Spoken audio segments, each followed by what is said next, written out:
Olá, meu nome é Thiago Davi Cury Buzarello, eu sou professor da Universidade Federal de Santa Catarina, campus Blumenau, e nesta apresentação eu vou falar sobre simulação de conversores com controladores digitais em sistemas hardware in the loop.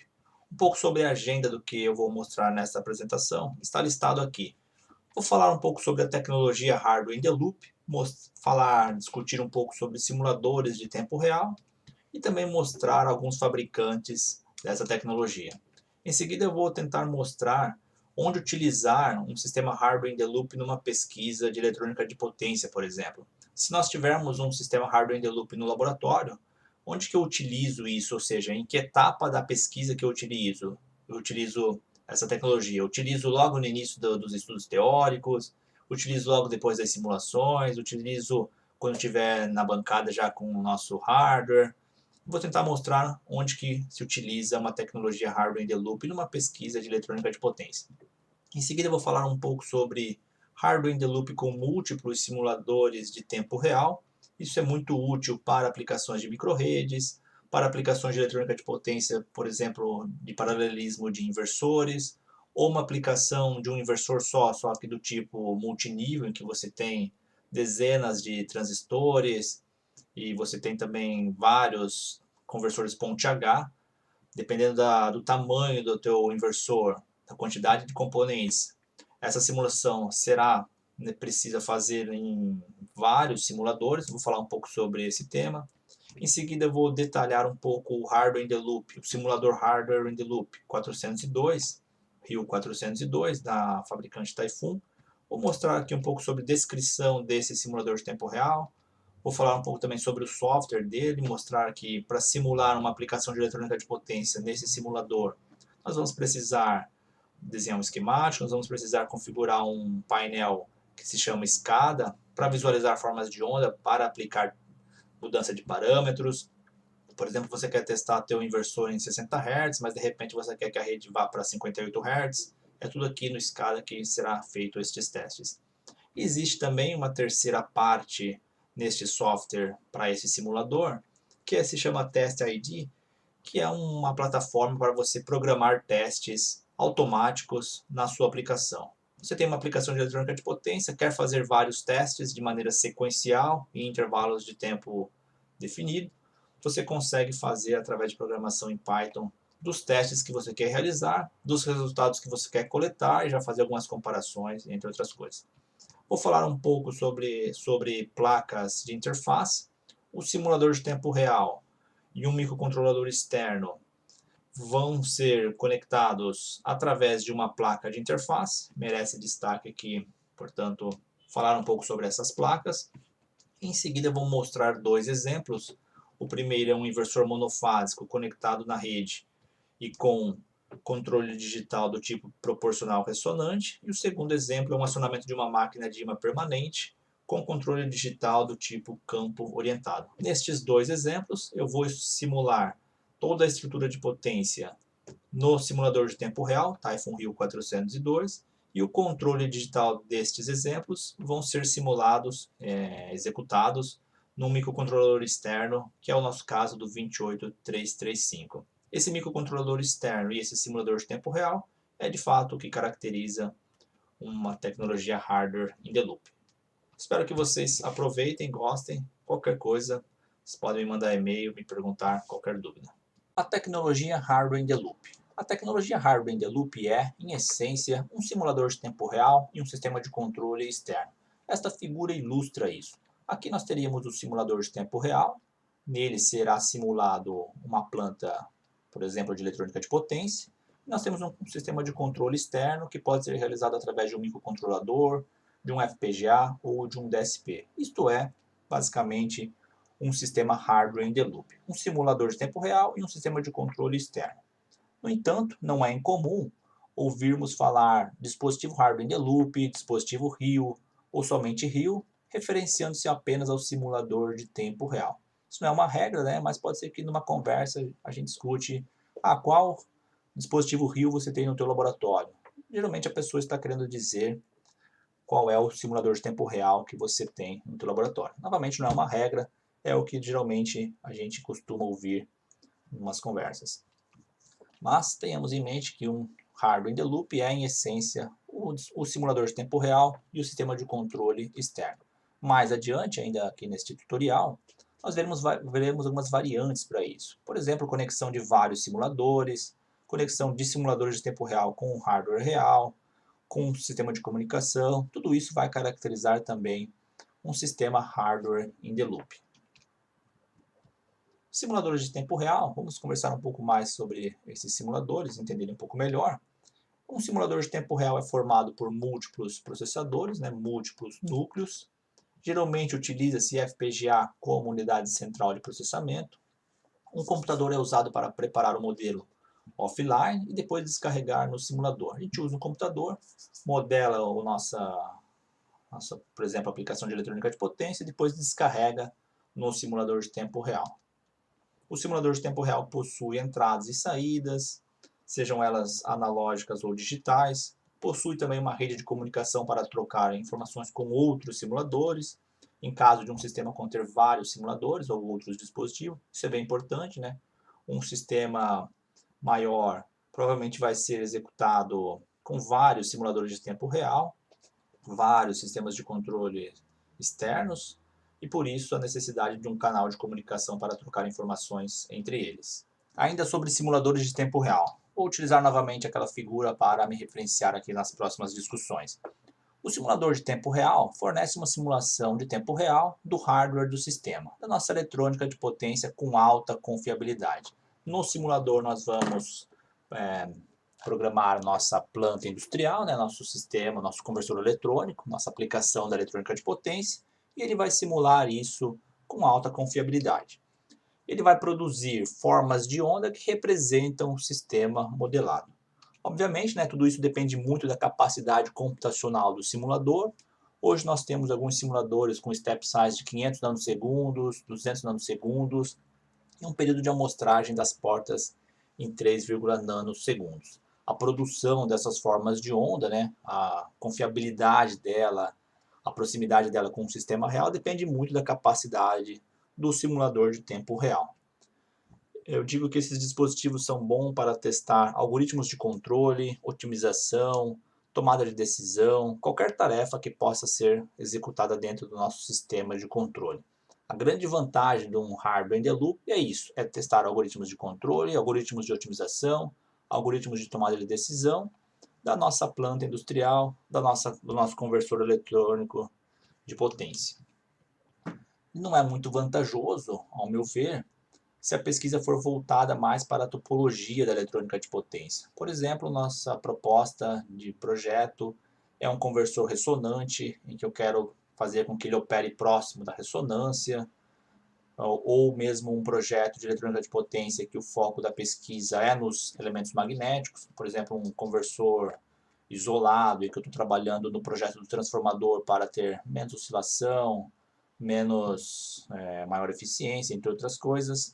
Ou mesmo, por exemplo, um circuito de gatilho de transistor. Estou projetando aqui um circuito de gatilho para fazer uma comutação suave. Neste caso, se a pesquisa for voltada mais ou menos nesses tópicos, o nosso hardware in the loop talvez não seja não teria muita utilidade, não validaria muito a nossa pesquisa. O foco mesmo é na estratégia de controle, nos algoritmos que a gente está propondo para o nosso sistema de eletrônica de potência. Conectando um controlador externo, o nosso DSP, para comandar e controlar o hardware, é possível explorar vários algoritmos sem a necessidade de um teste no hardware real. Isso é bom porque se torna um ambiente sem risco. Nós temos aqui o sistema de controle externo, o nosso DSP, a gente consegue testar várias coisas sem o risco de deixar o sistema instável, queimar, entre outras coisas. Ideal para testar situações adversas, inviáveis e que dificilmente seriam representadas na prática. Por exemplo, sistemas de proteção. Nós temos o conversor eletrônico, a gente consegue simular ele no simulador de tempo real. Nosso controlador externo a gente está propondo, por exemplo, um esquema de proteção, e a gente consegue testar isso sem o risco, sem a necessidade de ir lá e fazer isso no nosso hardware. O que talvez também dificilmente seria possível de ser testado. Por exemplo, você quer testar como é que o teu sistema de controle reagiria a uma corrente de curto-circuito. talvez a gente não consiga representar esse curto-circuito na planta, na bancada, né, no hardware, e um hardware in the loop faria isso muito bem. Ideal também para aplicações, por exemplo, aeronáuticas, automobilísticas e de microredes. Não há necessidade, novamente, de testar isso num sistema real. Considerando aqui, por exemplo, um sistema aeronáutico, existe lá, digamos, um avião, tem um sistema de controle, uma eletrônica de potência, você quer fazer algum teste para, por exemplo, aumentar a eficiência, mas esse teste talvez não seja viável de ser realizado diretamente no avião. Portanto, se você modelar bem o teu sistema aeronáutico, teu sistema de controle vai fazer esse teste, você vai conseguir ver se não vai entrar na instabilidade, se não vai acontecer nenhum dano no sistema. Mesma coisa para sistemas automobilísticos, você não precisa necessariamente testar a tua proposta num veículo real, você testa na tecnologia hardware in the loop. Microredes a mesma coisa, por exemplo, você tem uma microrede com 50 barras, vários geradores distribuídos, várias cargas, veículo elétrico, entre outras coisas. Você quer testar um algoritmo de otimização, por exemplo, para reduzir as perdas de distribuição.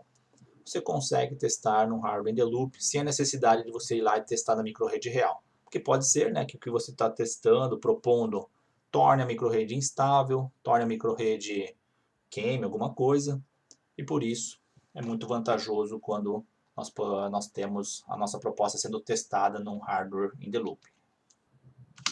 Para exemplificar um pouco o que foi dito, numa aplicação real nós teríamos algo conforme esse diagrama, nós teríamos o conversor eletrônico de potência, elementos passivos, a nossa máquina, painel solar, o que for, e nós teríamos um controlador, nosso DSP, e num sistema hardware in the loop nós teríamos toda a parte de estrutura de potência simulada no simulador de tempo real, e nós teríamos aqui externamente o mesmo controlador, o mesmo DSP, rodando o mesmo algoritmo de controle. Se nós olharmos aqui nessa situação real, o controlador ele recebe sinais da planta industrial, da eletrônica de potência, processa essas informações, roda um algoritmo, roda um controle e atua na estrutura de potência, ou seja, envia sinais. Por exemplo, recebe tensão em corrente de determinado ponto da aplicação, processa o controle e envia o PWM para um conversor eletrônico. Isso é o que o controlador estaria fazendo numa aplicação real.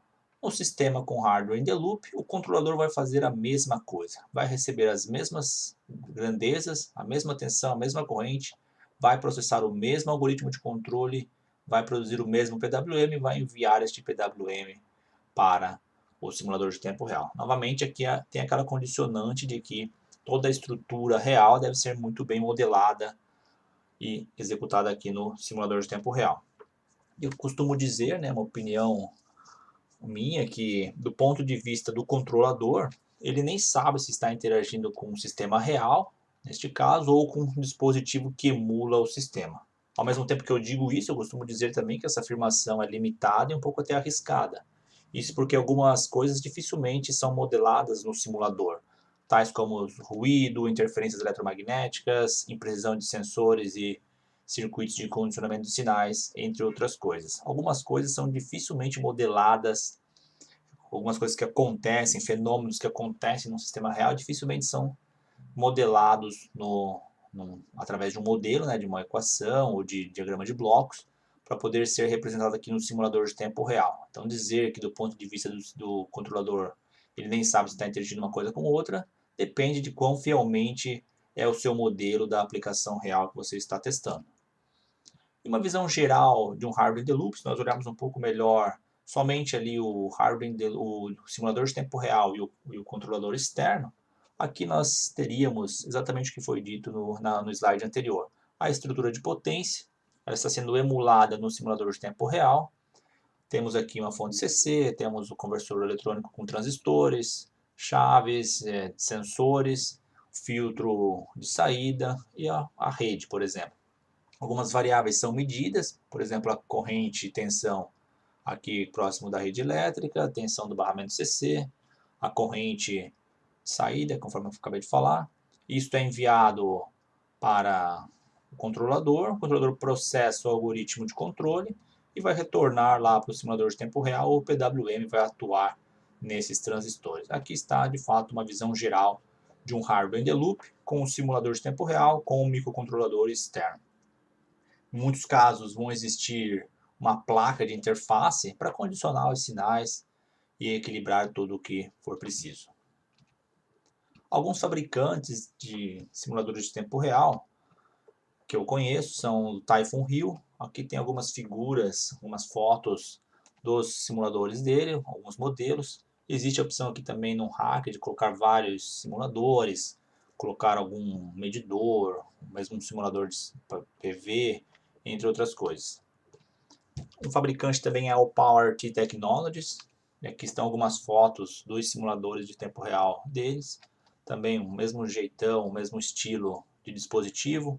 Também um hack aqui com a possibilidade de conexão de vários dispositivos, comunicação entre eles e assim por diante.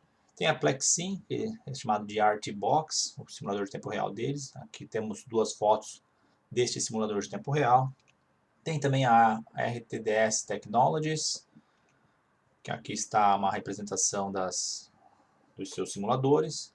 E a SpeedGoat, também o mesmo jeitão, dispositivos simulador de tempo real, podendo fazer a conexão de dispositivos externos, a conexão entre eles e assim por diante. Então, reparem aqui que o jeitão do dispositivo é bem parecido um com o outro, né? Terminais de saída e entrada dos dispositivos para conexão com coisas externas, seja um controlador, seja um hardware de bancada real e assim por diante. A diferença entre um e outro, né? Qual é mais apto para aplicar na eletrônica de potência ou não, deixo o convite para vocês pesquisarem na página desses fabricantes, situações específicas para aplicações de eletrônica de potência. Até onde eu sei, ou a PowerT e a Typhoon e a Plex e a Plexim fazem dispositivos hardware in the loop mais para aplicações de eletrônica de potência, no sentido de simular transistores com chaveamento, com PWM e assim por diante. O RTDS é mais tradicional por simular redes, sistemas de distribuição em que você tem centenas de barras, às vezes até milhares de barras numa rede sendo representada através de uma simulação. E onde que o RIO se encontra numa pesquisa? Ou seja, se você tem um dispositivo desse no seu laboratório, tem um simulador de tempo real, tem um microcontrolador externo, onde que ele se encontraria numa pesquisa científica, levando em conta aqui a eletrônica de potência? Então, testes num sistema hardware in the loop são uma etapa intermediária numa pesquisa científica. Uma pesquisa comum, nós podemos ter aqui estudo teórico, em seguida projeto e dimensionamento dos componentes, ou seja, você faz o estudo, projeta e dimensiona o transistor, o indutor e assim por diante.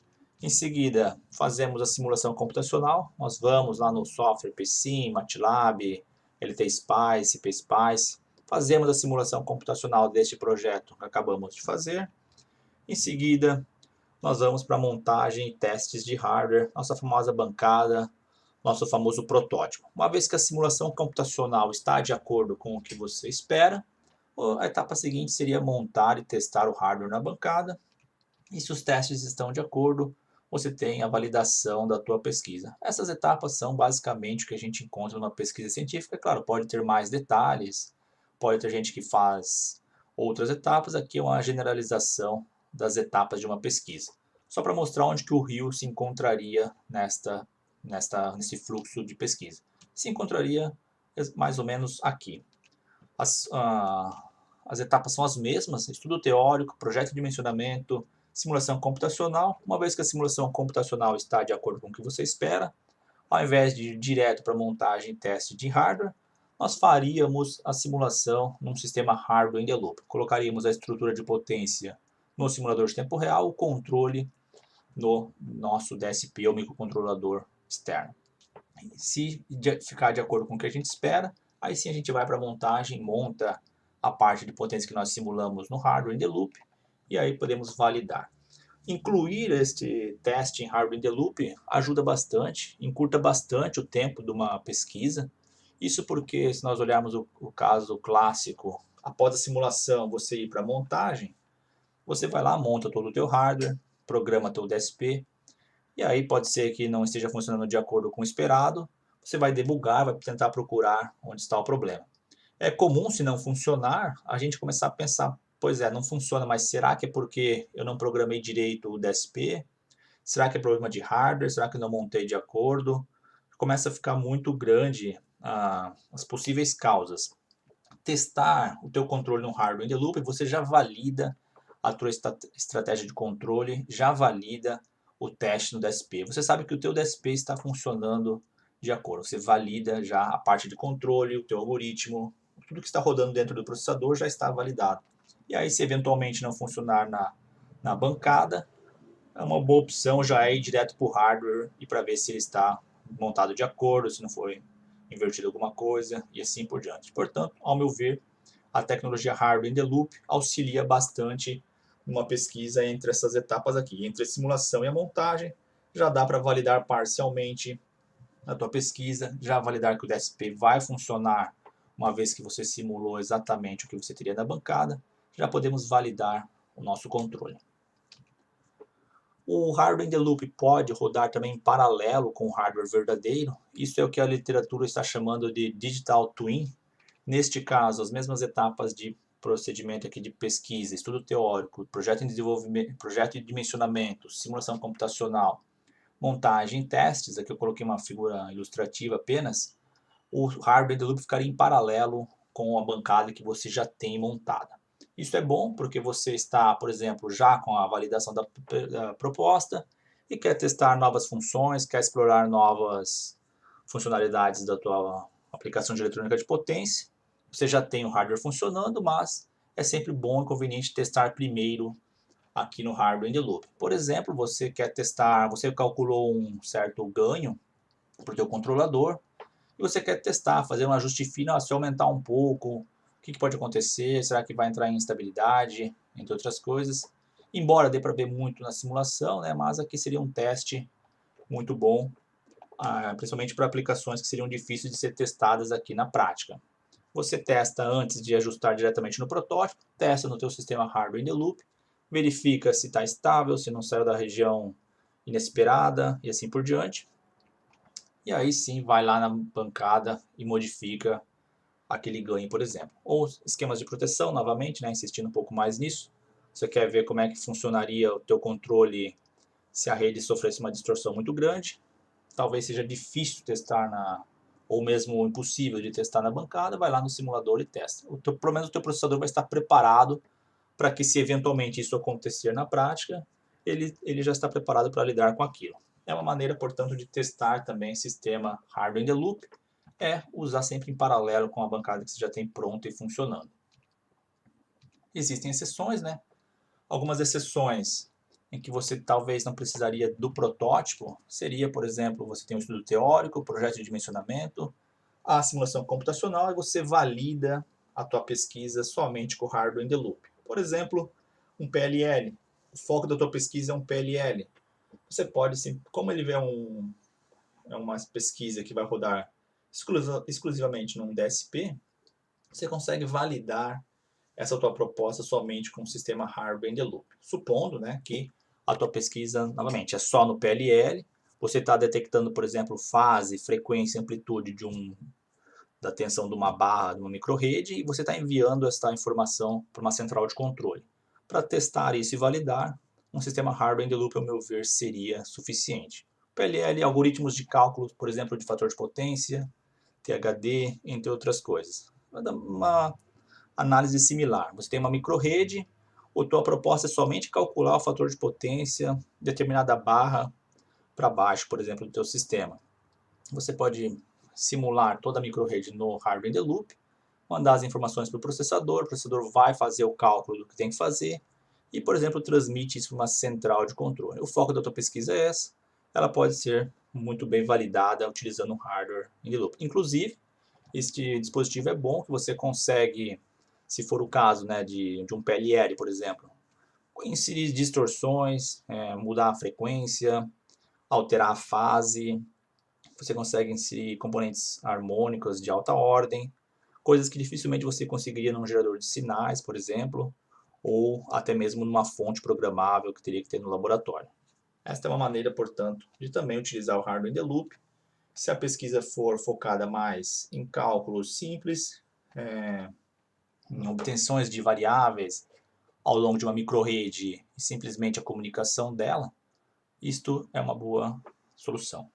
Hardware in the Loop com múltiplos simuladores de tempo real. Para falar sobre esse assunto, eu vou usar como exemplo este artigo aqui, cujo título é este, e é um artigo que foi publicado na I3E Power Electronics Magazine em de junho de 2021.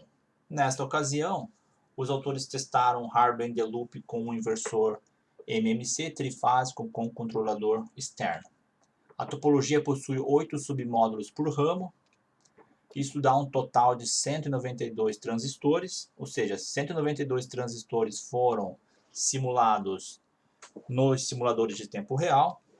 A frequência de chaveamento é de 1 kHz e foram utilizados 7 simuladores de tempo real, neste caso da RTBox da Plexi, para poder simular toda essa estrutura do inversor MMC trifásico. Aqui temos uma figura da topologia. Aqui está o inversor MMC trifásico. Aqui está a representação de um submódulo. Neste submódulo há um inversor ponte H, um conversor ponte H, portanto 4 transistores por submódulo. Isso daqui é definido como ramo. No ramo, neste caso, existem 8 submódulos. E aqui nós temos o braço, totalizando 16 submódulos. E, finalmente, totalizando 192 transistores. Para testar tudo isso no Hardware in the Loop, nos simuladores de tempo real, os autores utilizaram 7 simuladores.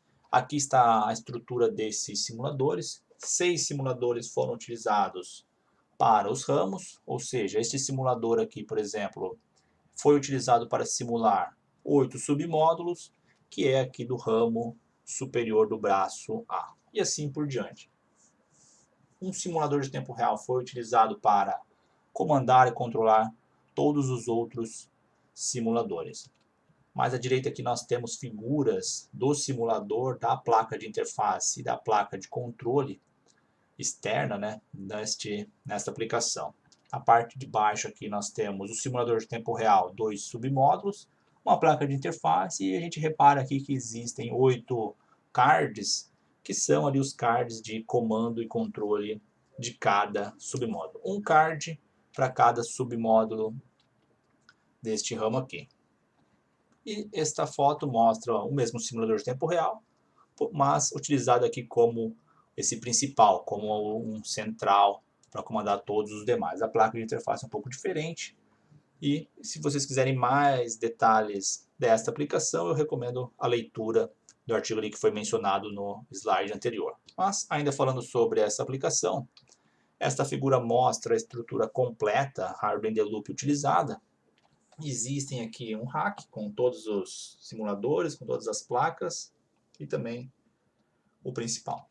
Nesta figura a gente vê aqui os simuladores de tempo real, chamados aqui de RTBox, 7 simuladores, as placas de interface e controle de cada simulador. Existe também um switch, evidenciando aqui, né, a necessidade de comunicação entre eles, conforme foi mencionado anteriormente. Reparem, portanto, que isto é também um sistema Hardware in the Loop. Embora lá no início eu tenha dito que o Hardware in the Loop é, né, um simulador de tempo real e um controle, aqui a gente tem vários simuladores, vários controladores externos, o que caracteriza também uma tecnologia Hardware in the Loop. Pode existir ainda, além de tudo isso, né, pode existir também a conexão de simuladores de tempo real com hardware verdadeiro, digo, um hardware de bancada. Poderia existir um hardware na proximidade dessa estrutura e existir uma comunicação também deste hardware de bancada, que a gente chama de verdadeiro, né, com este hardware emulado aqui nesse sistema Hardware in the Loop. Tudo isso caracterizaria um sistema Hardware in the Loop. Agora eu vou falar um pouco sobre o simulador de tempo real Typhoon Hill 402, que é o simulador que eu tenho no laboratório e é o simulador que eu vou usar nos exemplos que eu irei apresentar mais adiante. Aqui está a visão, né, superior e frontal deste dispositivo, do Typhoon Hill 402. É um simulador de tempo real. Algumas características deste simulador são listadas aqui. Esse simulador é ideal para a simulação de aplicações de eletrônica de potência, por exemplo, sistemas fotovoltaicos, sistemas eólicos, armazenadores a bateria, aplicações de qualidade de energia e acionamentos de máquinas. Portanto, é um simulador ideal para aplicações bem clássicas de eletrônica de potência.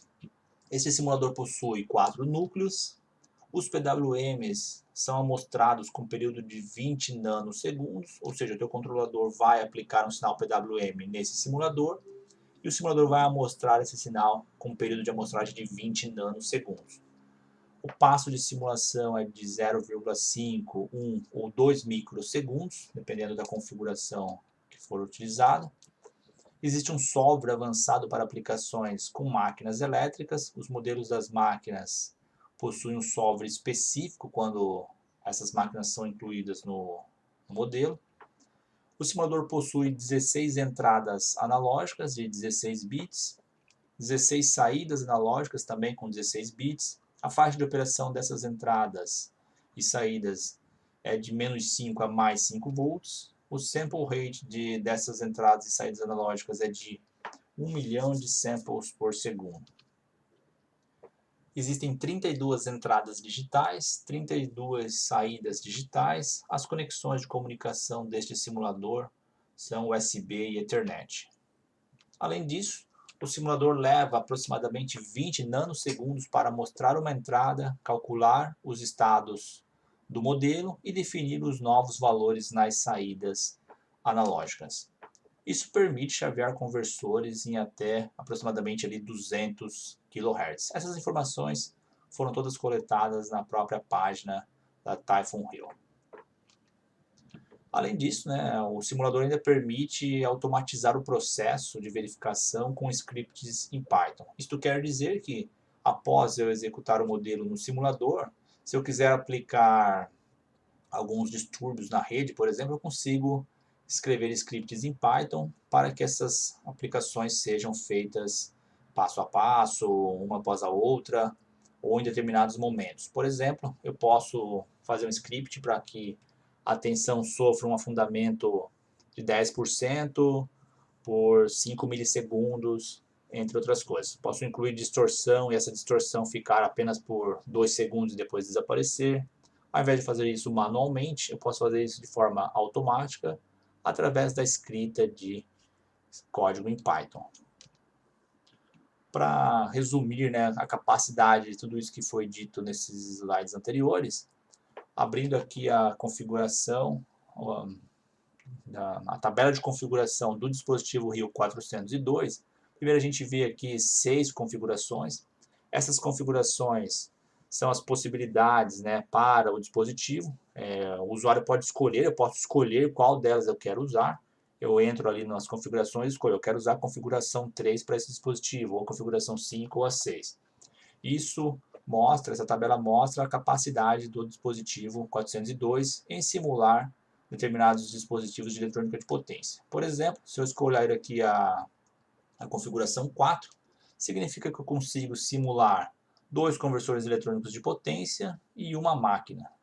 Consigo incluir 12 geradores de sinais, 8 tabelas de busca, lookup tables, 18 canais PWM e assim por diante. Se eu optar, por exemplo, minha aplicação não tem uma máquina elétrica, só tem conversores de eletrônica de potência. Então eu optaria aqui, por exemplo, pela configuração 2 ou 3, que neste caso, na 2, eu conseguiria 4 conversores de potência e nenhuma máquina, e assim por diante. 12 PWMs, eu consigo ver aqui tudo que a configuração 2 me fornece. Dependendo da aplicação, você escolhe qual é a melhor configuração. A 2 aqui, por exemplo, daria para fazer uma microrede com 4 conversores, interagindo entre eles, cargas, entre outras coisas. Só a título de comparação, essa próxima tabela mostra para o dispositivo Rio 604, que é um dispositivo também da Typhoon Hill, com uma capacidade de processamento bem maior. Então aqui, por exemplo, se eu escolhesse a configuração 3, eu conseguiria simular 4 conversores de potência e 4 máquinas, e entre outras informações aqui da capacidade desta configuração. Se fosse uma coisa com mais conversores e menos máquina, essa daqui me daria 8 conversores, uma máquina e assim por diante. A mensagem aqui é que um dispositivo hardware in the loop, este 402, qualquer um deles, você consegue escolher qual configuração você quer para que seja executado o teu modelo. Conhecidas algumas características do simulador de tempo real Typhoon Hill 402, o próximo passo é conhecer o software de programação deste simulador. Mas antes disso, eu vou falar um pouco sobre a utilização desta tecnologia. Vou usar como base duas figuras. Uma delas é uma estrutura de potência, é uma estrutura em que tem um inversor monofásico, um filtro LCL, medições de corrente e tensão, e este inversor está conectado na rede elétrica. Vou usar também uma figura aqui que é um diagrama de controle clássico, de um controlador proporcional ressonante. Nós temos aqui também o PWM. Essa utilização que eu digo, vale a pena comentar, porque são maneiras que nós podemos simular todo esse sistema, a estrutura de potência e a estrutura de controle. A primeira delas é simular tudo isso somente no dispositivo hardware in the loop, no simulador Typhoon Hill 402. Neste caso, todo o sistema está rodando neste simulador, ou seja, a estrutura de potência e estrutura de controle. Está rodando tudo isso aqui no dispositivo, no simulador de tempo real. Visualmente, nós viríamos uma coisa muito semelhante ao que a gente já tem num simulador, por exemplo, como o PSIM e o Simulink. A grande diferença aqui é que a simulação, ao invés de estar rodando no nosso computador, está rodando no simulador de tempo real 402. E por que isso é bom? Bom, porque você pode, por exemplo, numa aplicação de microredes em que você tem vários simuladores de tempo real, cada simulador de tempo real representar um inversor conectado na rede, com o seu devido controle, tudo sendo rodado dentro do dispositivo.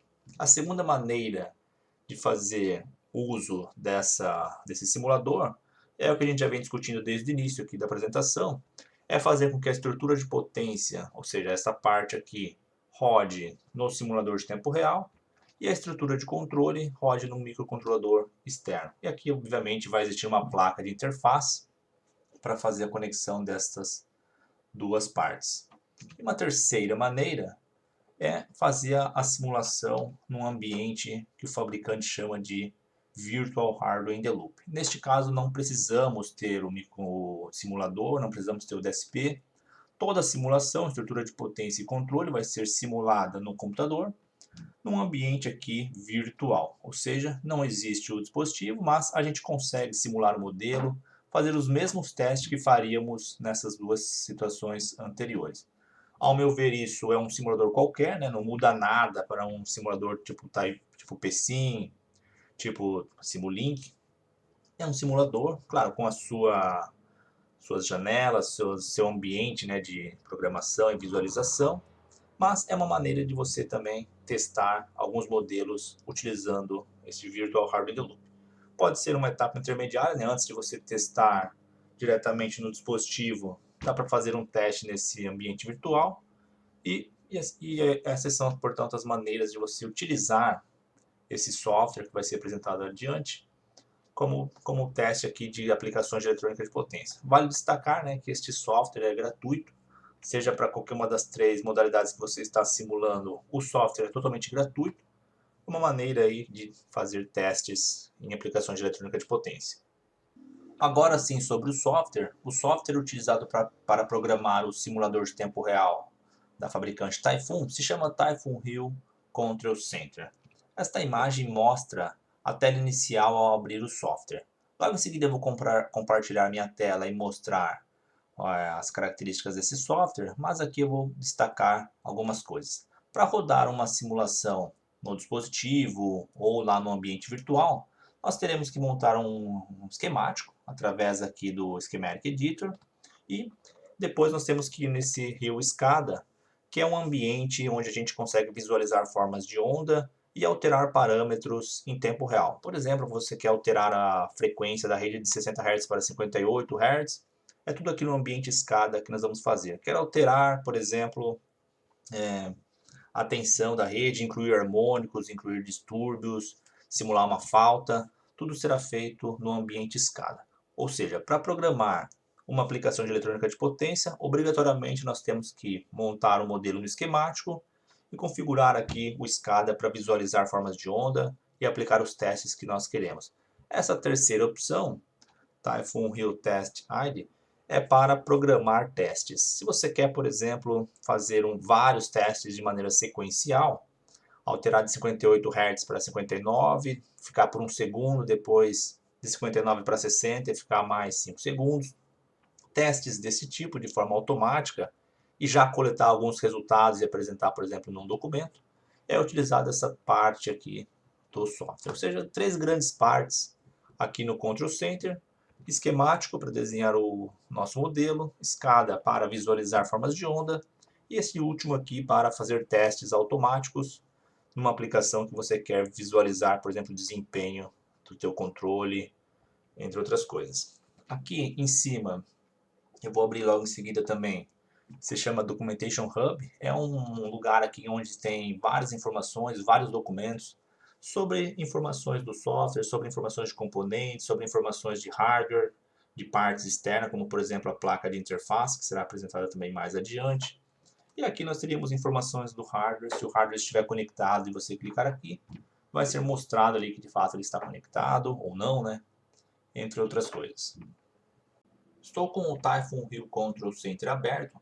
A minha tela inicial difere da apresentada agora há pouco, porque eu estou usando a versão 2019.3 e ali na apresentação eu coloquei a tela inicial da versão mais recente deste software, que está disponível na página do fabricante. Na tela inicial temos informações do hardware.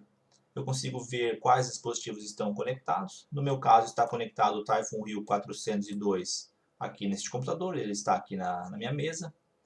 Aqui nós temos o Documentation Hub, que é onde tem meio que um help deste simulador, deste software, mostrando informações de muitas coisas, por exemplo, manual do usuário deste software. Você consegue ver aqui várias coisas, introdução, esquemático, como funciona cada coisa, modelos de componente, entre outras coisas.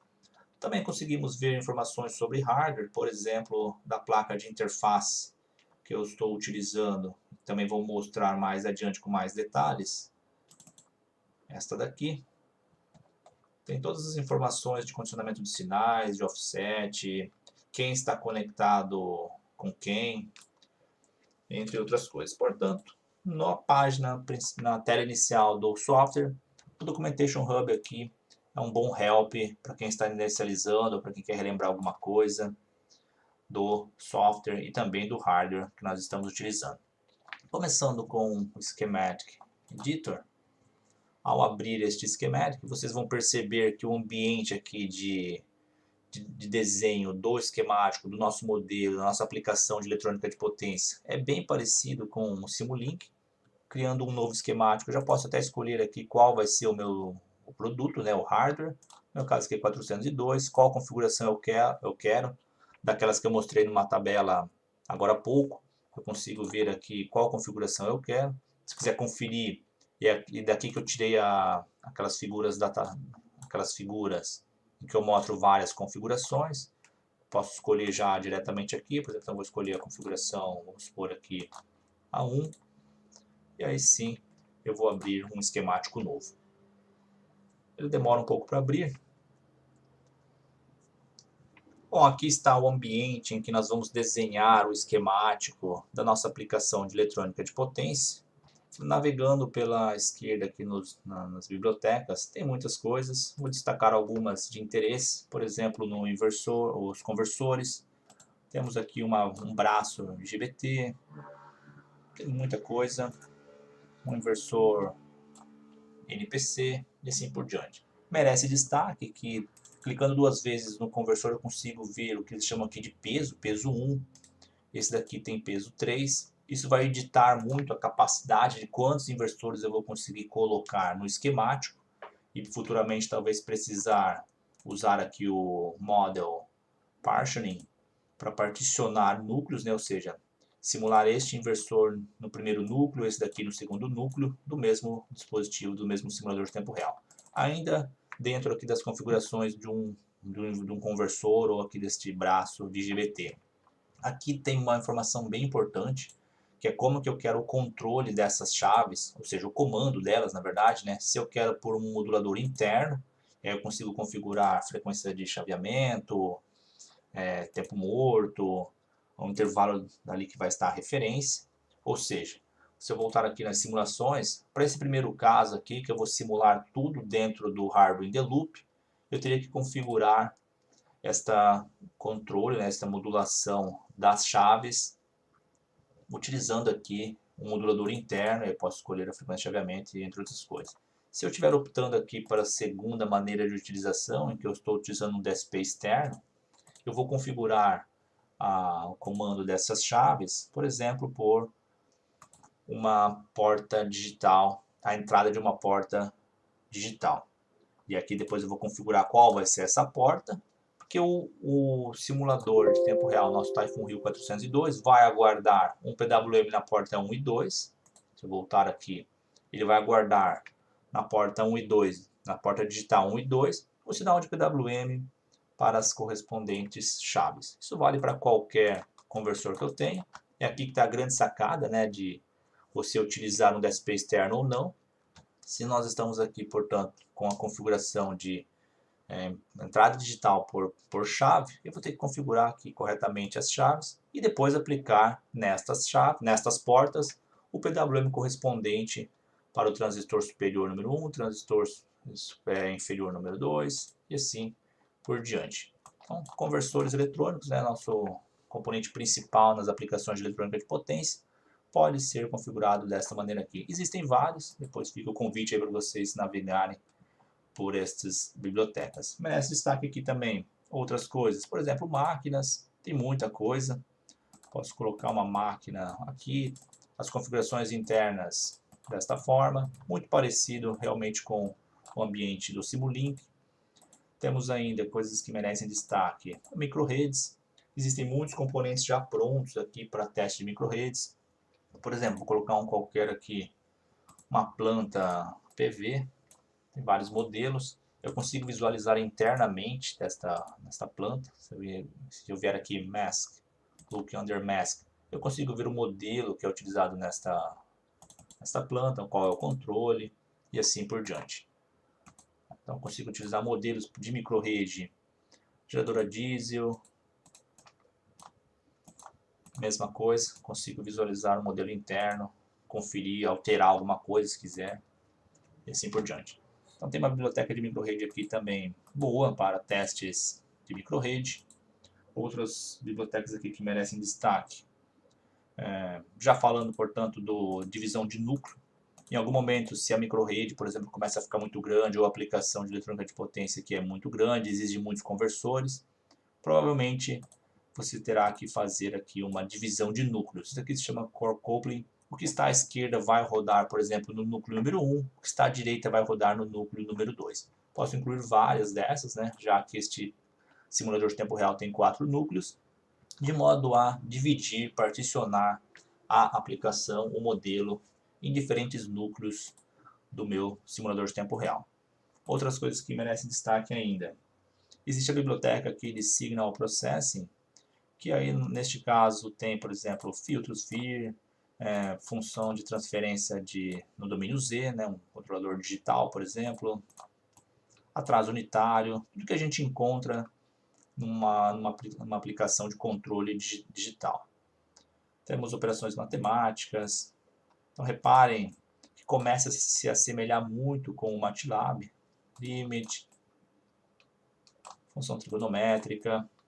Esses blocos serão incluídos novamente quando eu estou utilizando aqui a primeira opção, que é tudo sendo rodado no simulador de tempo real. A estrutura de potência consigo montar ali com os conversores e o controle eu consigo montar também com esses bloquinhos aqui, provavelmente do Signal Processing. Existem elementos passivos, estão aqui, resistor, capacitor, indutor, para a nossa montagem da estrutura de potência. Merece também destaque fontes, né? Tem vários tipos de fontes. O que realmente vale falar aqui em sistemas, nesse teste suite, desculpa, nós temos, por exemplo, o simulador de rede. A gente consegue fazer testes da rede. Um simulador de falta aqui, né, grid fault, eu consigo configurar qual tipo de falta eu quero. Também é possível olhar dentro deste bloco, saber aqui como é que está sendo aplicada esta falta, teste de anti-ilhamento, É um bloco pronto aqui também, olhando internamente nele. Consigo ver aqui quais são as configurações, alterar valores, para fazer teste de antilhamento. Então reparem, a, a biblioteca bem voltada para a eletrônica de potência, para microredes. Mais coisas aqui de interesse, transformadores, modelos de linha. Então já existem aqui, por exemplo, modelos de linha.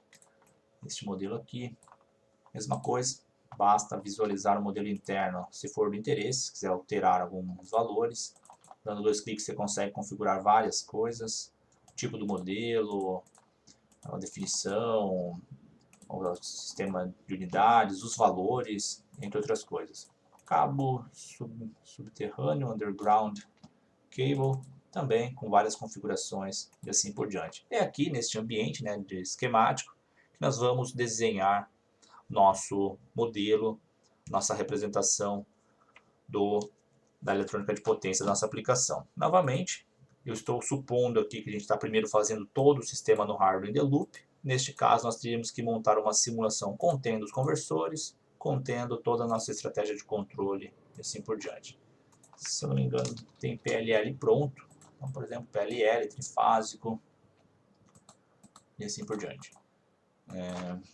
Mais uma coisa que merece destaque, comunicação. Eu consigo já incluir aqui, se eventualmente estiver usando, né, comunicação com outros simuladores, com alguma coisa externa, blocos já de comunicação, por exemplo, uma internet. Consigo configurar algumas coisas aqui. Então este é o nosso ambiente de esquemático. Eu vou abrir um exemplo pronto para mostrar daí em seguida o ambiente SCADA, que é onde nós vamos visualizar sinais e alterar parâmetros, conforme eu falei agora há pouco.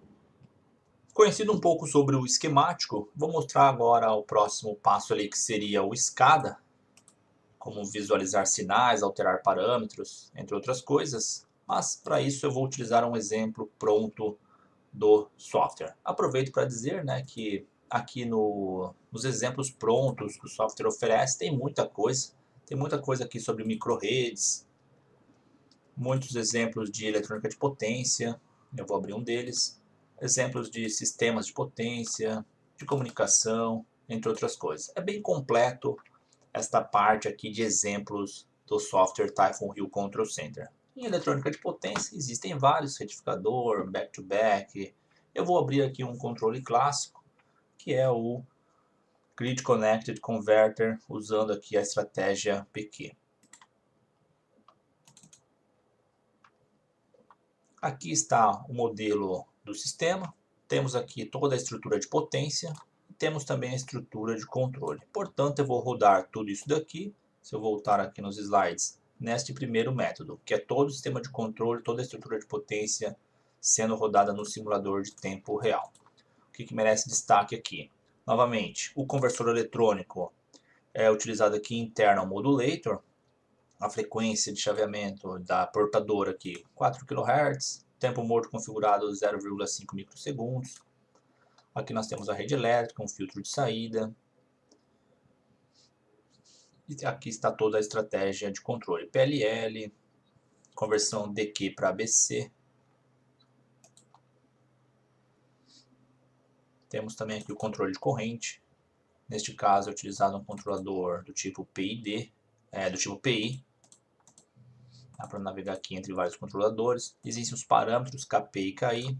Neste ponto, vale falar que existe aqui uma função que se chama Model Initialization Function, que você consegue colocar parâmetros baseado nesse tipo aqui, por exemplo, L igual a 3 mili, e todo lugar que a gente utilizar L vai pegar aquele valor. Muito semelhante ao PSIM ali, aquele parameter file, muito semelhante ao MATLAB, que você digita no Workspace e isso é importado lá no Simulink.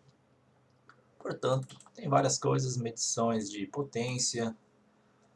Não vou entrar em detalhes deste modelo, basta depois quem tiver interesse conhecer, né? O objetivo aqui é mostrar o ambiente SCADA, uma vez que você tem toda a estrutura de potência e controle já modelada aqui no schematic, nós vamos lá compilar para ir para o SCADA.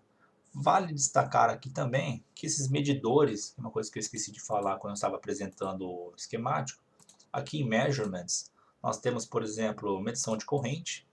Isso vai ser bem diferente também quando eu estou utilizando esse primeiro caso para quando eu estiver utilizando o segundo, porque para o primeiro caso eu preciso, nessas medições, colocar aqui Signal Processing como verdadeiro para poder utilizar essa medição aqui no controle, que é o que é feito aqui no exemplo. Por exemplo, nós estamos medindo uma corrente, existe Signal Processing, True, e isso daqui está indo lá para a estratégia de controle. Quando eu tiver uma situação do tipo hardware, simulador e DSP externo, eu não vou precisar disso. Isso aqui eu posso deixar como falso, mas em algum momento eu vou preciso dizer para qual saída analógica eu estou enviando esta corrente, para que entre lá nas entradas analógicas do microcontrolador.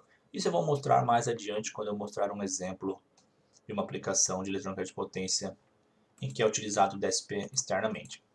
Retornando aqui, todo o modelo, portanto, está configurado aqui no esquemático, basta eu compilar. Essa compilação também demora um pouquinho, eu consigo acompanhar aqui que está compilando, e vai testando algumas coisas, se está dentro da capacidade de núcleos, quantos por cento do núcleo eu estou utilizando, quantos por cento da CPU também eu consigo, que eu estou utilizando neste modelo, ainda está compilando. Ele vai compilar e já vai jogar lá para o SCADA.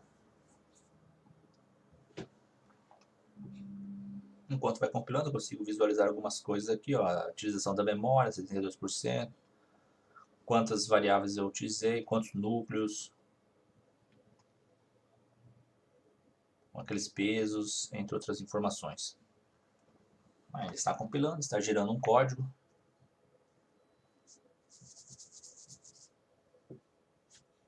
Deixa eu ver se consigo clicar aqui. Reforçando um pouco mais, né, novamente, insistindo nisso, eu consigo colocar aqui parâmetros que depois eu posso distribuir lá no esquemático. Bom, ele compilou e já abriu automaticamente o SCADA. Eu vou utilizar o SCADA próprio daquele exemplo, que é este daqui. Esse SCADA é de fato o ambiente que nós vamos visualizar sinais e alterar parâmetros, conforme eu falei agora há pouco. Aqui na esquerda tem muitas coisas, muitos widgets que a gente pode colocar, por exemplo, esse daqui de referência, que eu consigo ficar alterando aqui a referência em tempo real. Alguns visualizadores, né? Por exemplo, aqui tensão da rede, corrente da rede. Algumas coisas para setar, se eu quero puramente a cena, o harmônico, tudo isso é configurável. Tem muita coisa pronta, né? Por exemplo, esse Capture, que é este osciloscópio, eu consigo visualizar as formas de onda. É aqui que eu acho que estaria o maior interesse nosso, né? Visualizar a forma de onda da corrente, da tensão, uma potência injetada, se está com harmônicos ou não está, entre outras coisas. Mas é possível aqui neste SCADA incluir várias coisas, incluir imagem, texto, alguma comunicação, fasores, que é o que já está sendo muito bem utilizado. Aqui na direita é onde nós temos as fontes. Então aqui é uma coisa que eu também vou pegar deixa eu ver se ele tem aqui. Acho que neste caso não precisa. Mas aqui é um lugar que eu também configuro quais são os valores do link CC, da rede, qual é a frequência, se eu vou usar harmônico ou não. Se os contadores estão fechados ou abertos, eu consigo mudar isso e abrir e fechar um contator, que é, por exemplo, este daqui. Valores de escada, quais são as referências, que ele pega diretamente daqui também. Mais adiante eu vou precisar muito deste controle de saídas analógicas. É aqui que eu vou colocar, por exemplo, quem que eu quero na saída analógica número 1, digamos uma tensão VA, e qual vai ser a escala, vamos supor 180 volts por 1 volt. Aqui está mais ou menos nosso ganho do sensor.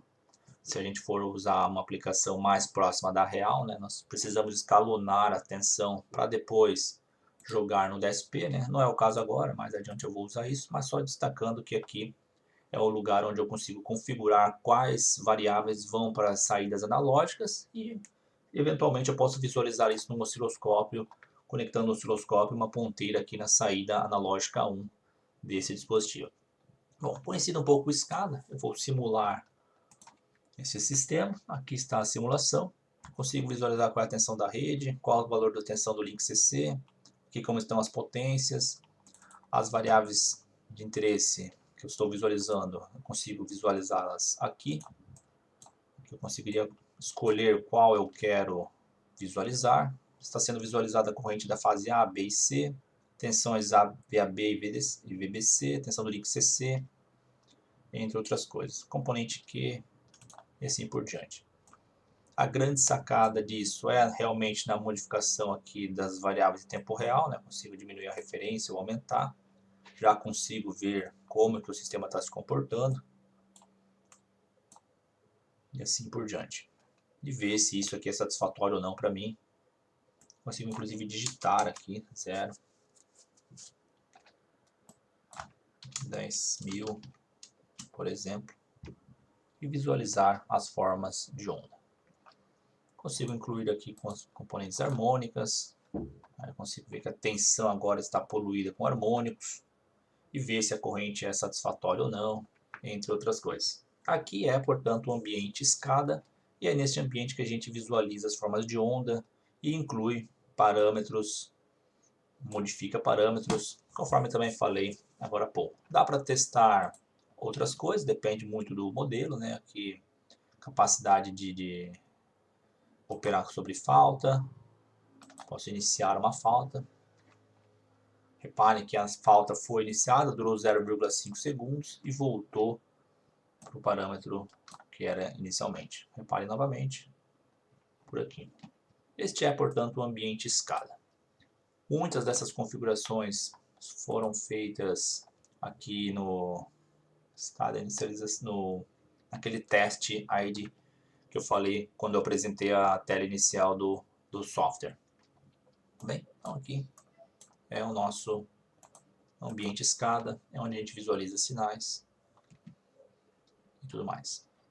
Voltando para a tela inicial do software Typhoon Hill Control Center, eu mostrei essas duas partes, o esquemático e o escada, ou seja, desenhamos o modelo no esquemático, simulamos e visualizamos formas de onda e aplicamos testes no rio escada. E o último que eu acabei de dizer rapidamente é para testes automáticos. Eu não vou entrar em detalhes desse item, eu apenas peguei uma animação que está disponível na página do fabricante Typhoon Hill, para vocês verem o ambiente que é esta última parte do software. Programação em Python de rotinas para realizar testes e possivelmente plotar ou salvar num documento resultados para você ver se está de acordo ou não. Vou deixar rodar novamente aqui, se vocês repararem aqui, o que foi feito aqui é um teste de rodagem. Nesta coluna aqui ele mostra se foi aprovado ou não, só como exemplo. Então reparem por aqui, ele mostra que esse, por exemplo, não passou e assim por diante. É para isso que serve esta última parte do software. Falando um pouco ainda sobre a página da Typhoon Hill, eles têm uma aba ali que se chama Hill Academy, que é uma parte que vale a pena o conhecimento e a exploração do conteúdo que ali contém. Ali tem vários cursos, ou seja, eles oferecem vários cursos, todos eles de forma gratuita, todos eles com emissão de certificado, e um que eu recomendo é o que se chama Hill Specialist Certification, que é um curso que eles têm ali na página, que te mostra todos os detalhes, desde o primeiro contato com o simulador de tempo real, com o software, até a implementação de uma aplicação com eletrônica de potência, usando aqueles 3 grandes partes do software ali, o esquemático, a escada e os testes automáticos. Ele mostra toda a sintaxe, tudo que é preciso para poder rodar uma aplicação de eletrônica de potência.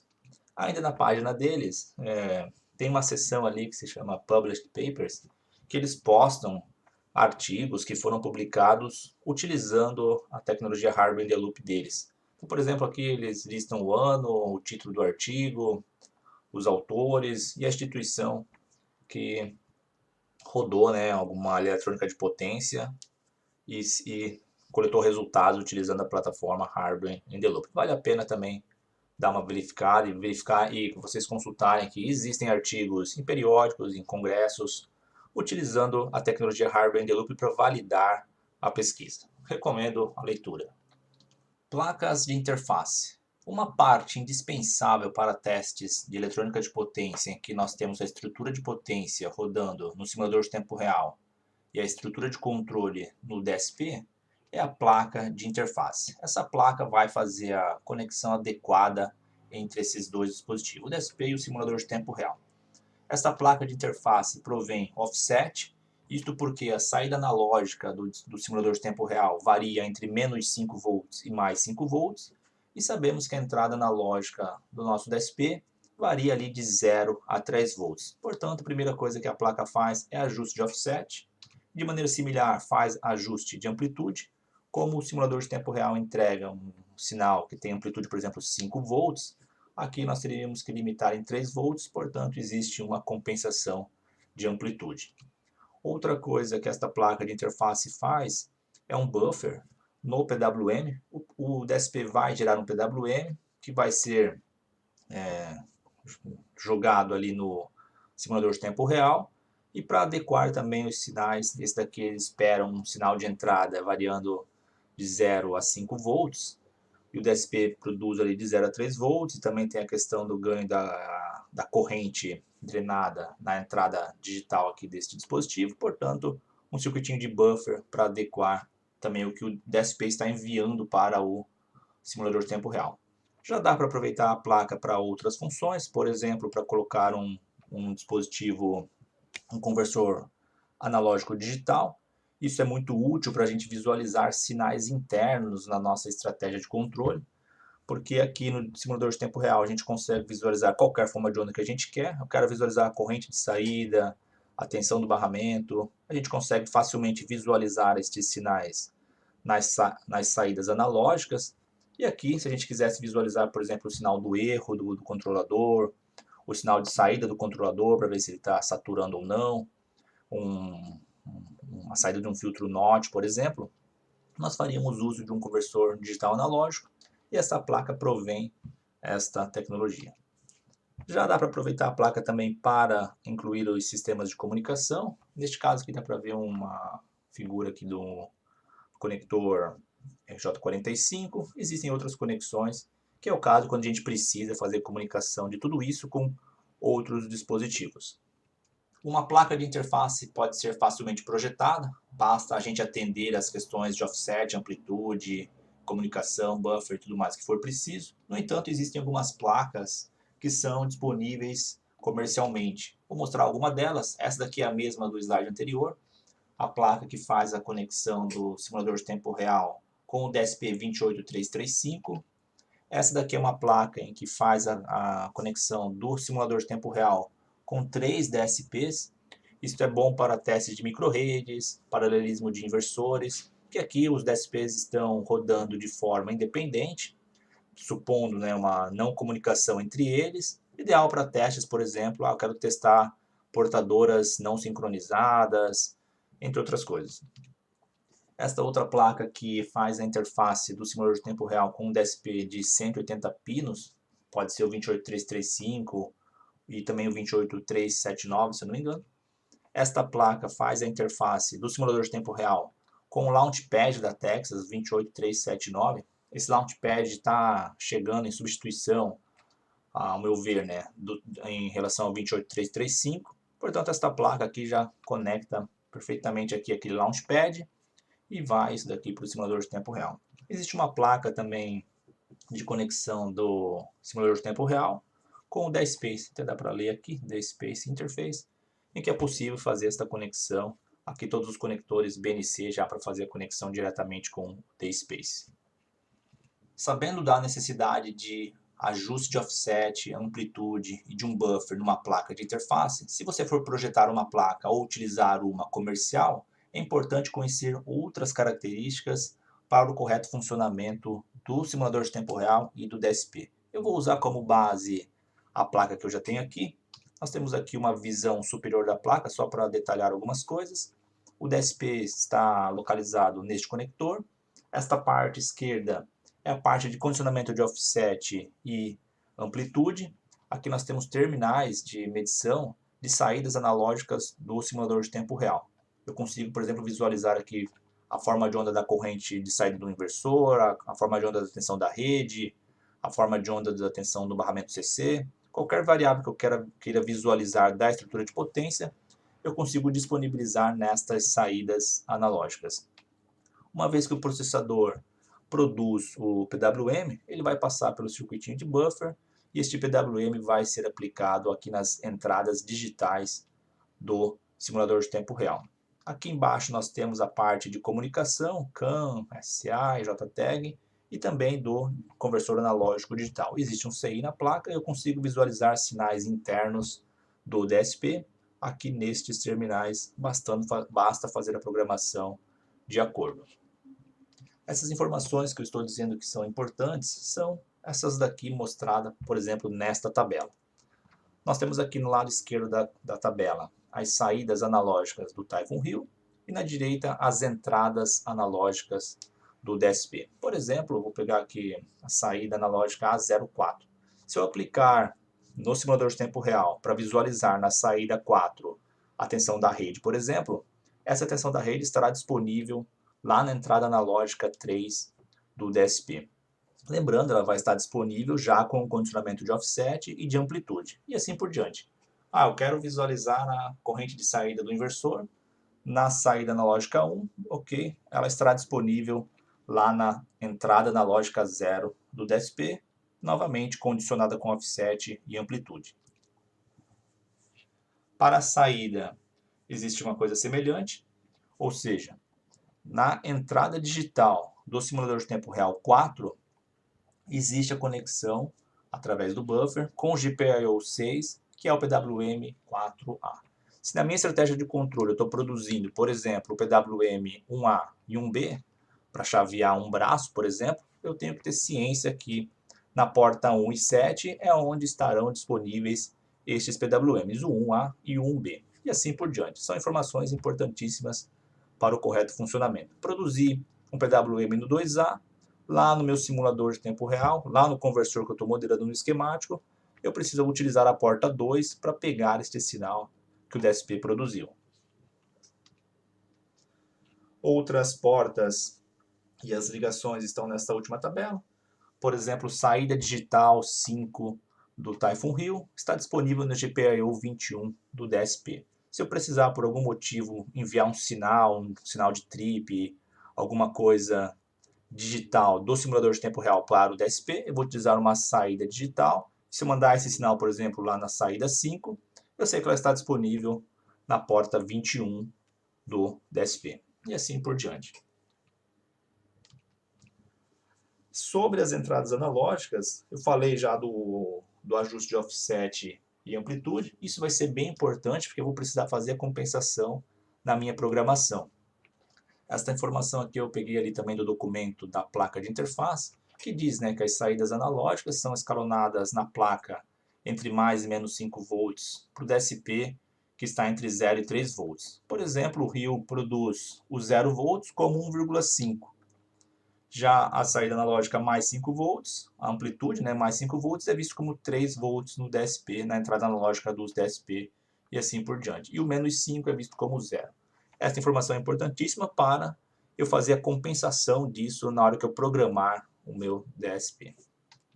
Um pouco sobre a conversor analógico digital, também existe uma tabelinha mostrando que o GPIO 16 está conectado diretamente aqui neste pino, o 18 neste daqui e o 19 neste daqui. Isso é necessário também para a correta programação do DSP, caso eu queira visualizar uma variável interna no osciloscópio através desse conversor analógico digital. Vamos a um exemplo. Neste exemplo, eu vou utilizar o Rio 402 e o DSP 28335, conforme mostra esta figura. A estrutura de potência vai no simulador de tempo real e o controle vai no processador 28335.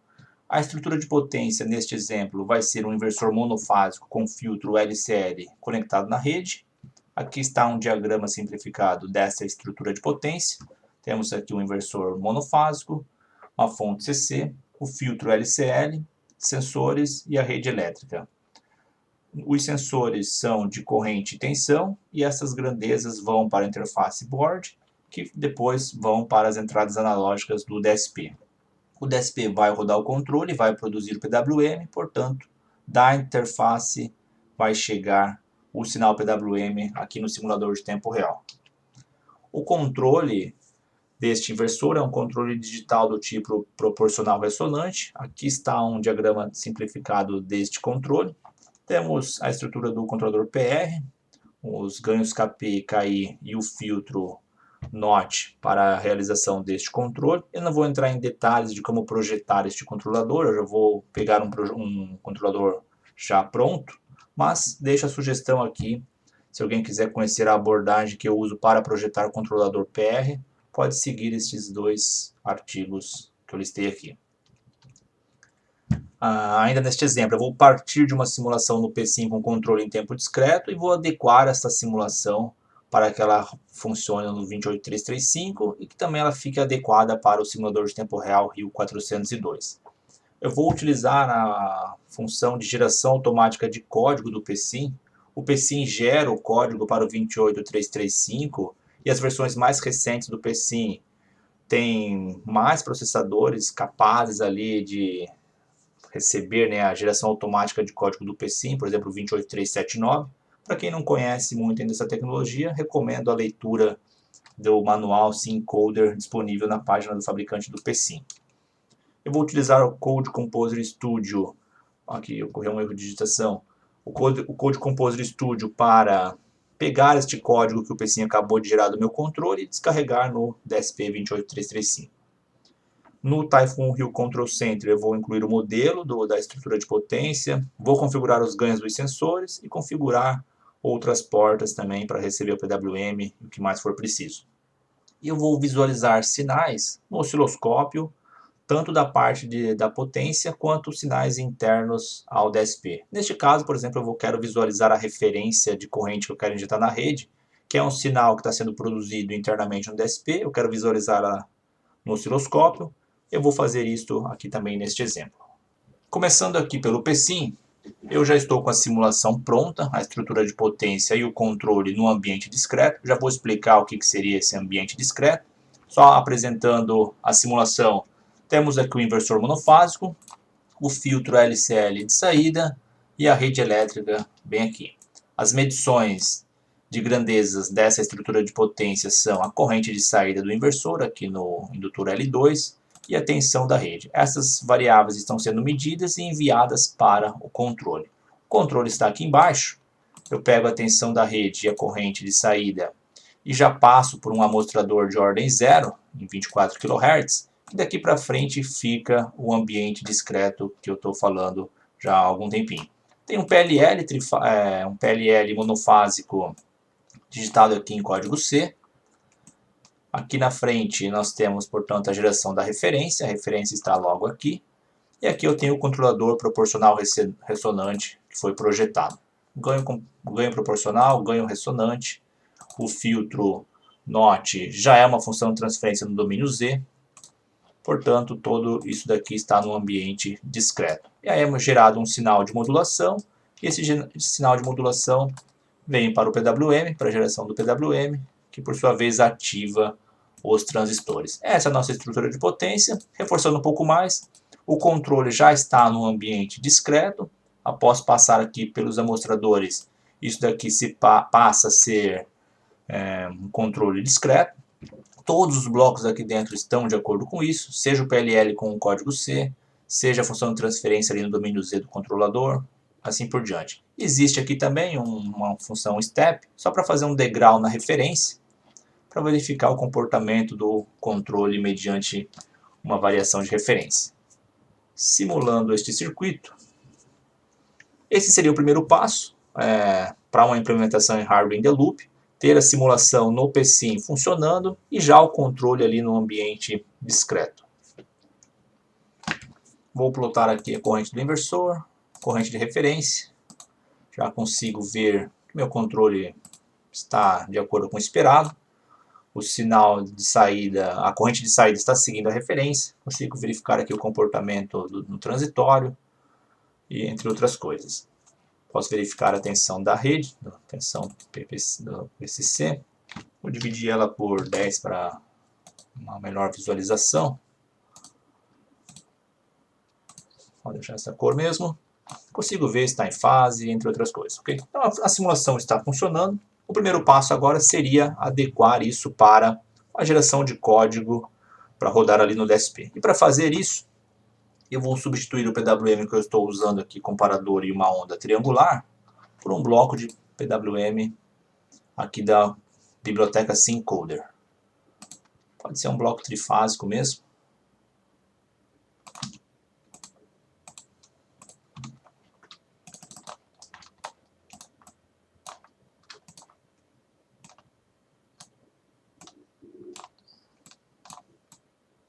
Substituir o PWM clássico, que é realizado através de comparadores e de uma onda triangular, a nossa portadora, por um bloquinho que é apto para a geração de código aqui no PC. Vou escolher a frequência de chaveamento, 24K. Posso diminuir o tempo morto aqui para 0,5 microsegundos. Esse seria o primeiro passo. E as variáveis que eu estou medindo, que é a tensão da rede e corrente de saída, bem como este degrau, que está vindo externamente ao DSP, eu vou passar isso pelo bloco de conversão analógico-digital aqui do PC. Também na biblioteca SimCoder, também no Target 28335, conversor AD.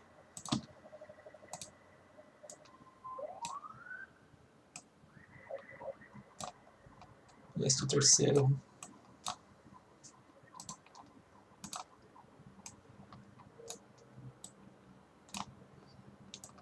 Logo após a conversão, todo o bloco da estratégia de controle continua.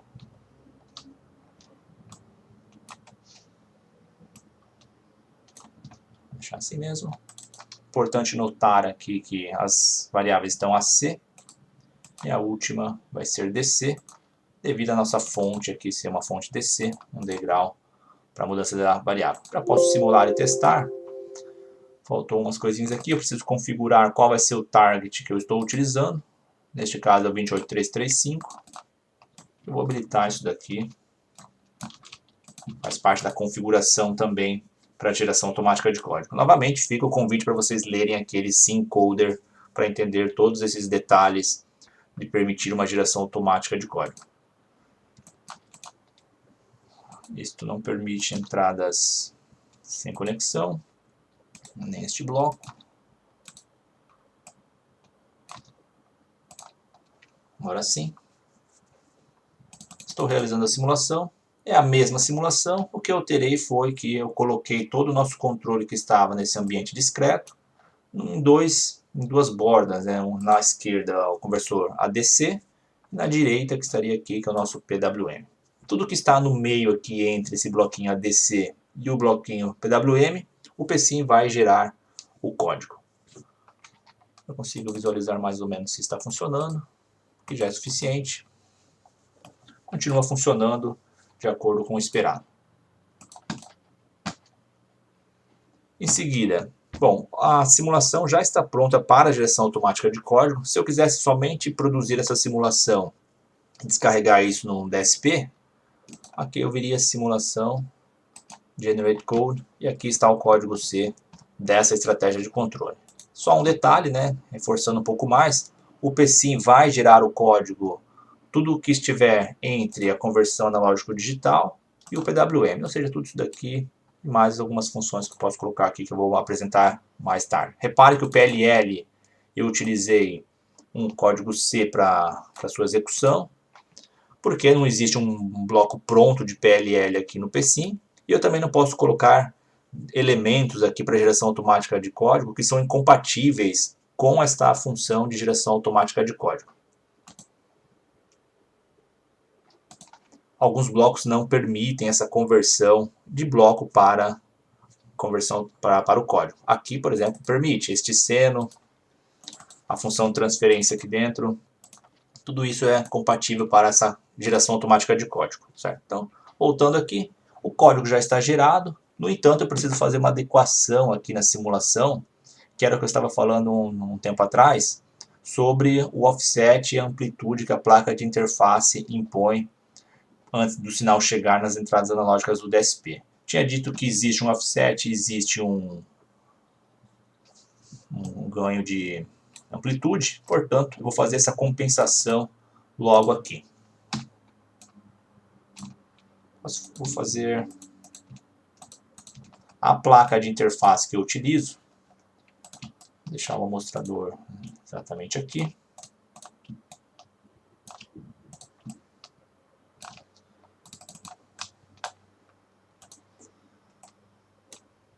Ou seja, o sinal após passar pela conversão analógico-digital, passar pelo mostrador de ordem 0, eu preciso primeiro subtrair um e-mail, uma constante,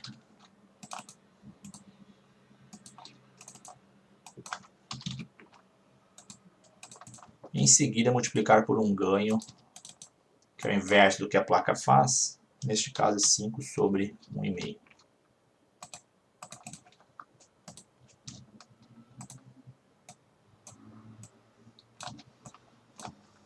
Copiar e colar isso aqui, vai ficar uma coisa modular. Portanto, para toda variável que eu estou lendo após a conversão analógico-digital, eu preciso fazer a compensação do offset, a compensação do ganho, porque a placa de interface modificou este meu sinal. Agora sim, agora eu poderia vir aqui fazer a geração automática de código e seguir com o código gerado, mas para que a simulação continue funcionando e continue avaliando alguns parâmetros aqui, eu vou incluir aqui também o que de fato a placa de interface faz. Aí eu consigo simular e continuar visualizando os mesmos resultados que eu já obtive. Neste caso, a placa de interface vai fazer um ajuste de ganho no valor de 1,5 sobre 5. E vai somar 1,5.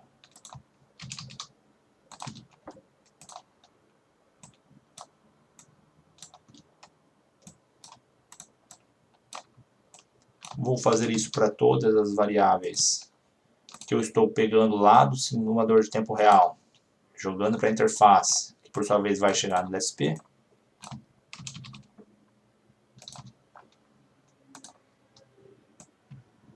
Neste caso, como o DSP vai fazer a leitura entre 0 e 3 volts, este bloco aqui, para todas as entradas, seja de grandezas alternadas ou contínuas, medidas ao longo da estrutura de potência, sempre vai ter uma conversão do tipo DC.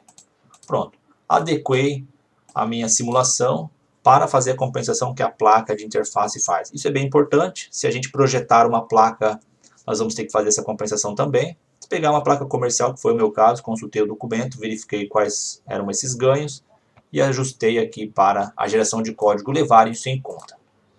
Vou simular só para ver se continua tudo conforme o esperado. Bom, já dá para ver que a corrente está senoidal. Continua funcionando, ok. Agora sim eu posso vir aqui, girar o código.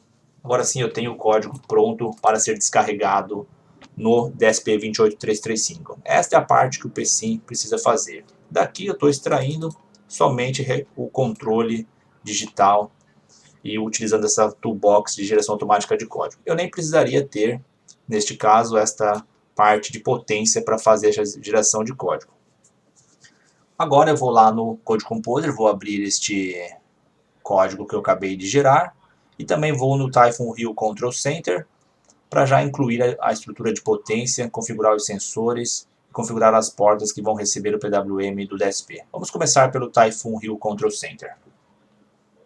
No Typhoon Hill Control Center eu vou abrir um novo esquemático. Aqui eu já abri e já desenhei toda a estrutura de potência para economizar um pouco de tempo. A estrutura de potência que está desenhada aqui é exatamente a mesma que eu simulei aqui no PSIM, com os mesmos valores. E reparem aqui no Typhoon Hill Control Center que eu não tenho a estratégia de controle. Isso faz sentido, que agora eu vou rodar somente a estrutura de potência no simulador de tempo real 402, portanto aqui eu tenho somente a estrutura de potência. Aqui no link CC eu coloquei duas fontes, a fonte fixa, 225 volts, conforme está no PSIM, e eu incluí uma também, uma fonte senoidal, que inicialmente eu coloco 0 volts, que depois eu posso, por exemplo, incluir uma oscilação nesta tensão do link CC, para emular que isso vem de um retificador, por exemplo, e ver como é que meu controlador funciona. Lá depois, quando tiver já com tudo rodando em tempo real e eu estiver com aquela plataforma SCADA, eu consigo modificar essa amplitude, colocar 10%, 5% a 120 Hz, por exemplo, para ver como é que o meu conversor reagiria frente a esse distúrbio. Aqui no inversor monofásico, ele vai chavear os transistores de acordo com os sinais de PWM que eu vou colocar nas portas 1, 7, 2 e 8. Essa numeração está de acordo com aquilo que eu mostrei agora há pouco, aquela tabelinha. A placa de interface faz esse arranjo. E também, porque aqui no PSIM eu estou girando um PWM nos PWMs 1, 2 e 3 e eles estão disponíveis ali nos GPIO 0 até GPIO 5. E a placa de interface faz uma combinação de modo que o conversor, o braço esquerdo no top é a porta 1, o inversor inferior do primeiro braço é a porta 7 e assim por diante. Por isso esta configuração aqui. Valores dos componentes estão também de acordo com o PSIM. Aqui está a fonte da rede. Eu também consigo futuramente incluir harmônicos nessa tensão, mudar a fase de 60 para 61, só para verificar como é que meu controle funciona. Algumas considerações importantes agora. As minhas variáveis que eu estou medindo e jogando lá para o DSP. Aqui no PSIM nós vimos que eu estou medindo a tensão de saída, a corrente de saída do inversor e a tensão da rede. Nos respectivos ganhos aqui de 1 para 10 e 1 para 360. Isso vai ter que ser levado em conta. Mas aqui neste ambiente eu preciso apenas colocar os sensores. Que é aqui um medidor de corrente e um medidor de tensão da rede. Lá no SCADA eu vou colocar qual vai ser o ganho destas medições. Okay? Aqui eu coloquei ainda uma fonte externa chamada de PREF, só para fingir, emular, né, este degrau de referência que eu estou aplicando fora aqui do DSP. Isso daqui vai rodar fora do DSP, vai rodar no simulador de tempo real. Eu vou enviar isso para o DSP como se ele estivesse de fato recebendo este sinal aqui na porta A2. Então, essas são as considerações iniciais aqui no ambiente do esquemático do nosso Typhoon Hill Control Center. Vamos compilar. O software vai compilar e já vai jogar lá direto para o SCADA. Já está aqui. Vou criar um novo. Aqui eu poderia colocar várias coisas, programar, para ficar mudando referência, incluindo harmônicos, entre outras, mas eu vou fazer de uma maneira aqui mais direta. Vou colocar pelo menos aqui o visualizador de formas de onda. Aqui dentro eu posso escolher quais sinais eu quero. Por exemplo, eu quero visualizar a corrente de saída do inversor, a tensão da rede, no mesmo gráfico. Posso visualizar a tensão do MIC-CC. Quando eu simular tudo, rodar o código no DSP, eu vou conseguir visualizar as formas de onda aqui nesse Capture Scope. Eu vou visualizar também no osciloscópio. Eu liguei minha webcam e apontei aqui para a tela do osciloscópio. Está aqui. Eu coloquei as ponteiras do osciloscópio nas saídas analógicas do Typhoon Hill, para poder visualizar também as formas de onda ali no osciloscópio.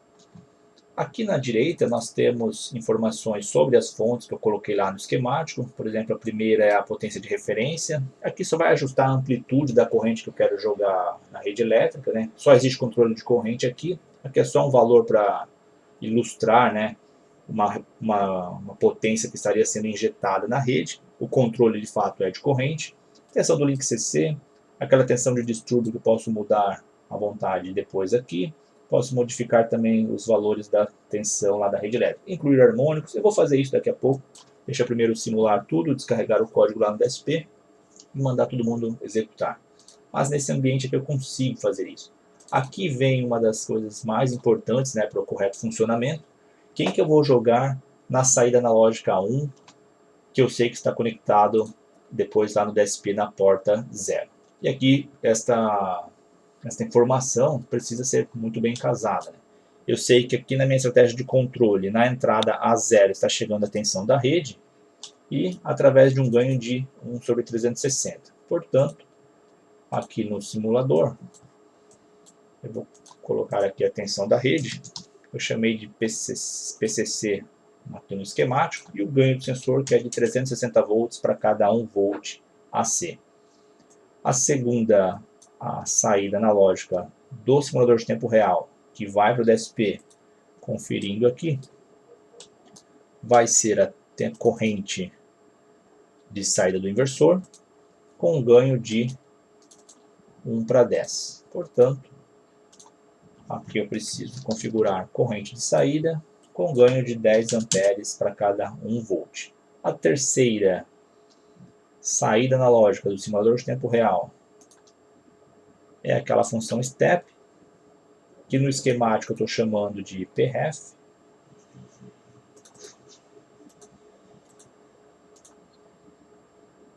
Vou colocar PREF aqui, com ganho de 1000. O ganho aqui, deixa eu pensar, acho que é 1000 mesmo. Deixa eu ver, aqui já está 1000, vai chegar a 1 lá, isso mesmo. Então aqui é 1000 volts para cada 1 volt. Eu posso colocar outras coisas aqui, somente para visualizar estes sinais no osciloscópio, por exemplo, a tensão do link CC. Eu posso escolher qualquer ganho, essa tensão não é realimentada, então aqui o ganho já não vai ser mais tão importante, é só uma questão de escala. Vou deixar 100 volts mesmo, para cada 1 volt. Okay. Bom, novamente, essas saídas analógicas devem estar muito bem configuradas de acordo com o que você tem aqui, porque o teu código está esperando uma determinada grandeza, num determinado valor, aqui neste ponto logo após a conversão analógico-digital. Portanto, o teu simulador de tempo real está medindo essas grandezas e deve entregar já neste valor. Já existe a compensação, conforme eu falei agora há pouco. Portanto, a preocupação é somente aqui com os ganhos que a gente está usando ali no simulador do PSIM. Aqui está praticamente tudo pronto. Agora sim eu vou lá no Code Composer e vou importar aquele código que o PSIM gerou. Procedimento este daqui.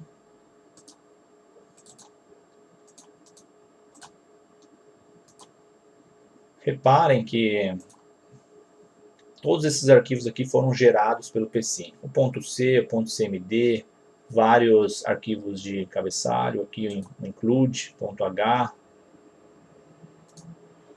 entre outras coisas.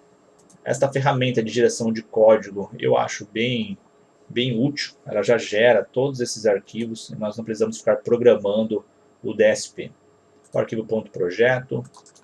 Aqui eu vou descadastrar desmarcar isso daqui. Isso aqui é questão de configuração do Code Composer e do meu driver aqui do Windows. Bom, aqui está importado o código que o PSIM gerou. Vou configurar um novo target. Isso também são questões aqui do Code Composer. Poderia renomear, deixar qualquer coisa. Ele já vai reconhecer qual é o drive que eu estou usando. É o 28335, salvar. Posso fazer um teste de conexão já, né? Eu estou com o DSP conectado ali na plaquinha. Já consigo testar se o Code Composer está se comunicando com ele. Vejo aqui que os testes foram bem sucedidos. Portanto, já estou aqui com o meu código do DSP pronto para ser rodado. Vou rodar um debug. Consigo acompanhar aqui, está tudo certo. Ficou tudo certo. A hora que eu apertar este resume aqui, eu vou rodar o código no DSP. Mas primeiro eu vou ali no simulador de tempo real e vou rodar a simulação. Rodando a simulação, eu estou rodando aqui a nossa estrutura de potência, mas sem nenhum PWM aplicado aqui, porque eu ainda não apertei play aqui no Code Composer. Eu já consigo visualizar algumas coisas. Deixa eu acertar aqui. Aqui na câmera, consigo já visualizar a tensão do PPC. Tensão da PCC. A corrente ainda é zero, porque eu ainda não liguei o PWM lá do DSP. Vou apertar play. Consigo ver agora a corrente que estou injetando na rede, em azul. A resolução está um pouco ruim, a questão do foco aqui da câmera, mas dá para ver aí de fato que tem uma tensão senoidal e uma corrente senoidal. Está fazendo o que era para fazer. Eu consigo também, quando eu gerei o código, eu acabei não falando ali naquela hora do PSIM, mas eu tenho um bloco aqui na direita, que é um bloco SPI, que faz aquela envio de um sinal interno para ser visualizado ali no osciloscópio através daquele conversor analógico, digital analógico. Estou pegando o sinal de referência, enviando para esse bloquinho SPI, fazendo um condicionamento primeiro aqui, né?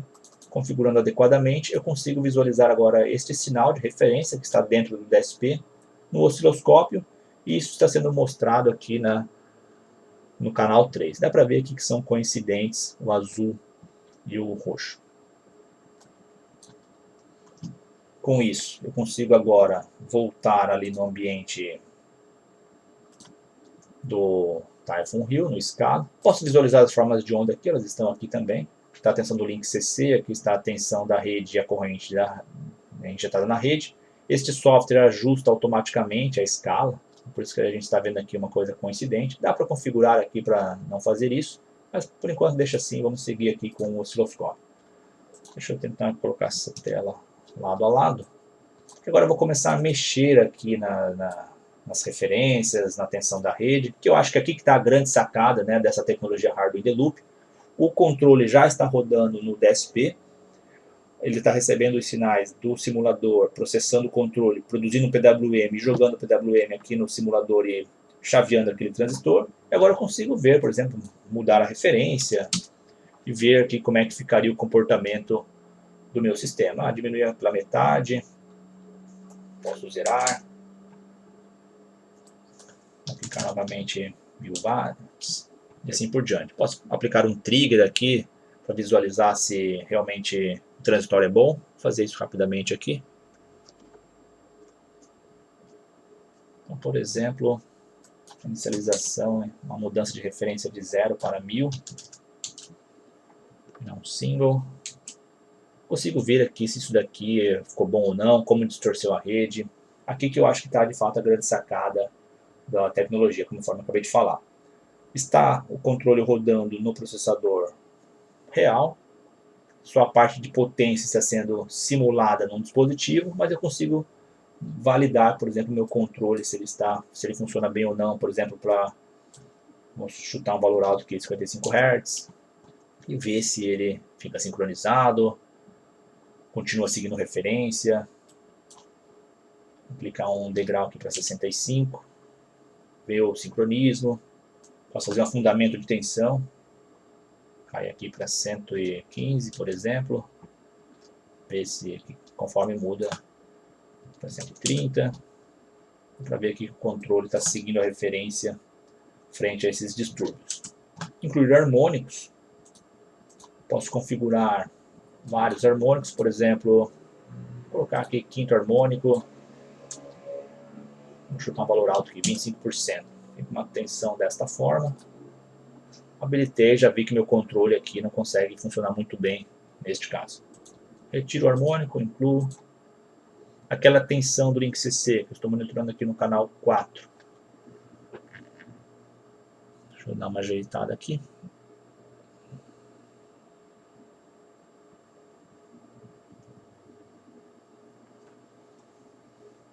Se eu incluir aqui, por exemplo, 10%, a tensão do link CC 225, vou colocar aqui 22,5 volts.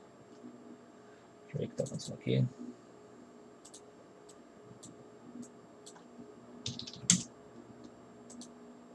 A ponteira está desconectada lá do simulador. Só um momento.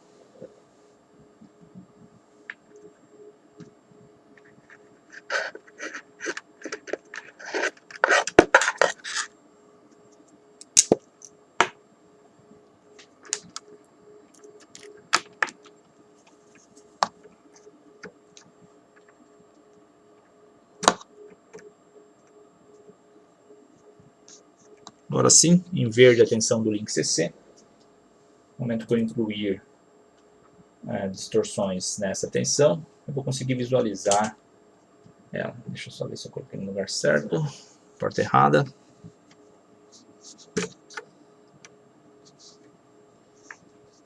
Agora sim. Incluindo 10% de oscilação. Consigo ver a oscilação aqui, vou dar um stop aqui no osciloscópio. Eu incluí uma oscilação no link CC e consigo ver se meu controle consegue rejeitar essa perturbação ou não. E assim por diante. Fazer outros testes. É para fazer bastante coisa, testar faltas, testar ilhamento, anti-ilhamento, conforme eu mostrei um pouco antes aqui na apresentação. Então esta é uma grande funcionalidade dessa tecnologia. Eu consigo validar, por exemplo, meu controle utilizando essa estrutura. O simulador de tempo real, o DSP, que está rodando o controle. Eu consigo agora aqui ficar realmente mudando para os testes que eu quero para poder validar esta estrutura. Agora sim, sincronizou por causa da frequência. Tudo bem? Pena que ficou um pouco com baixa resolução esta câmera aqui, mas acho que deu para ver aqui bem as formas de onda. Posso parar aqui. Parar aqui também o DSP desta forma. Para encerrar, eu vou mostrar mais um exemplo. Neste caso é um sistema de acionamento de um motor síncrono de ímã permanente. É mais para mostrar realmente a diversidade da tecnologia Hardware in the Loop em testar aplicações de eletrônica de potência. Também vou usar o PAR aqui, o simulador Rio 402 e o DSP 28335. Vou colocar um sensor de velocidade no modelo, também mais para mostrar, né, essa capacidade da tecnologia, ao invés de usar, por exemplo, uma técnica sem sensor para controle de velocidade e posição de um motor. Vou usar aqui um encoder para mostrar essa funcionalidade. O controle desse acionamento é do tipo campo orientado, é um controle clássico. Aqui está a estrutura de potência desse sistema. Eu vou simular no simulador de tempo real o inversor, a fonte, os sensores e a máquina, bem como o encoder. E existe a estratégia de controle que está rodando no processador, que também vou utilizar o PSIM para gerar código dessa estrutura. Começando aqui pelo PSIM, neste caso eu fiz um pouco diferente, eu deixei aqui somente a estrutura de controle, nem existe a estrutura de potência para fazer a geração de código deste sistema. Eu testei, obviamente, né, numa estrutura de potência aqui no PSIM, com a máquina, com o modelo da máquina, com o encoder e tudo mais, projeto funcionando, mas só para mostrar aqui que realmente não preciso da estrutura de potência para utilizar a função de toolbox de geração automática do código. É recomendável usar, né, estrutura de potência, mas estou mostrando aqui essa capacidade. Aqui está o controle, novamente, conversor analógico digital, PWM, existe toda a estratégia de controle conforme o bloco do diagrama mostrado no slide anterior. Simular, gerar código, está aqui o código gerado. Já carreguei ele aqui no Code Composer, ele está aqui. Vou compilar, deixar pronto para a execução. Já está, portanto, pronto. Basta apertar o play daqui a pouco. Aqui no esquemático eu fiz a estrutura de potência. Novamente não existe a estrutura de controle aqui. Tudo isso aqui vai rodar no simulador de tempo real. A fonte CC, o inversor, neste caso agora trifásico, configurado adequadamente com as portas para receber os PWMs que vem do DSP, os sensores de corrente, a máquina aqui configurada de acordo com o que eu já tinha lá no PSIM também. Uma coisa que se nota aqui é que existe aqui um feedback que dá para colocar qual o valor do encoder aqui, pulsos por rotação, número de polos, entre outras coisas. Se o alinhamento θ AB é em menos π sobre 2 ou 0, todo o alinhamento ali do eixo direto em quadratura desta máquina. Existe aqui, portanto, a medição de velocidade, posição e torque. Eu vou utilizar no controle a medição de velocidade, de torque e de ângulo, desculpa. E o torque eu consigo depois ficar mudando o torque dessa máquina ali no SCADA.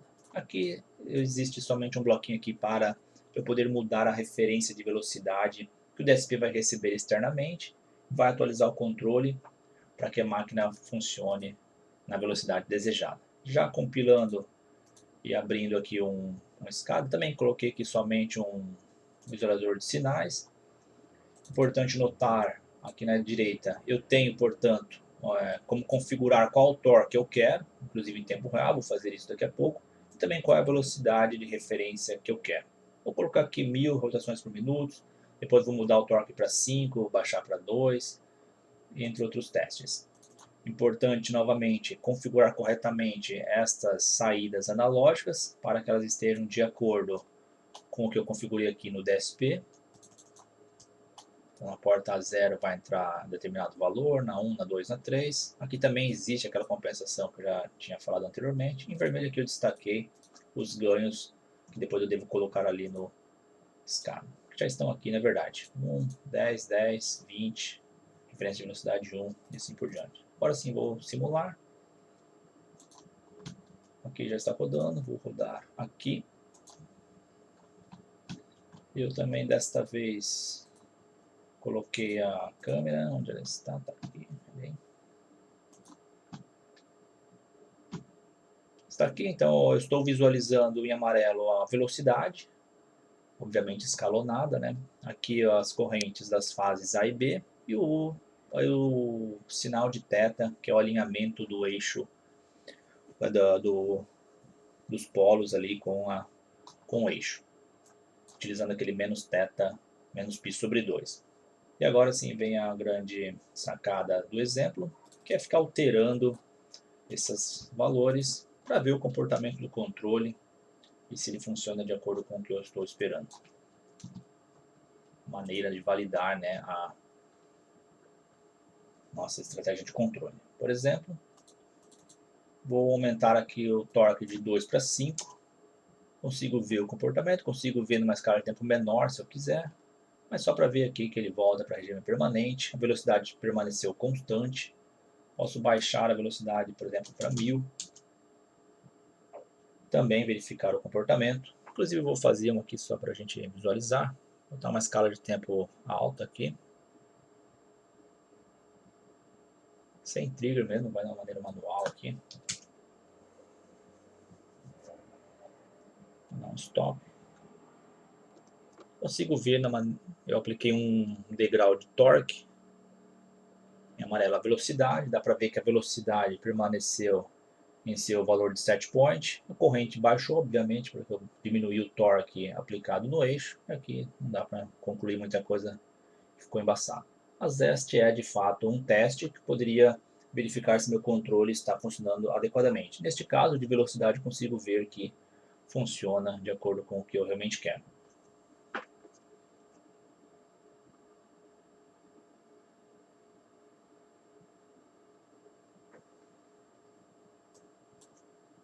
Ó, vou aumentar o torque de novo.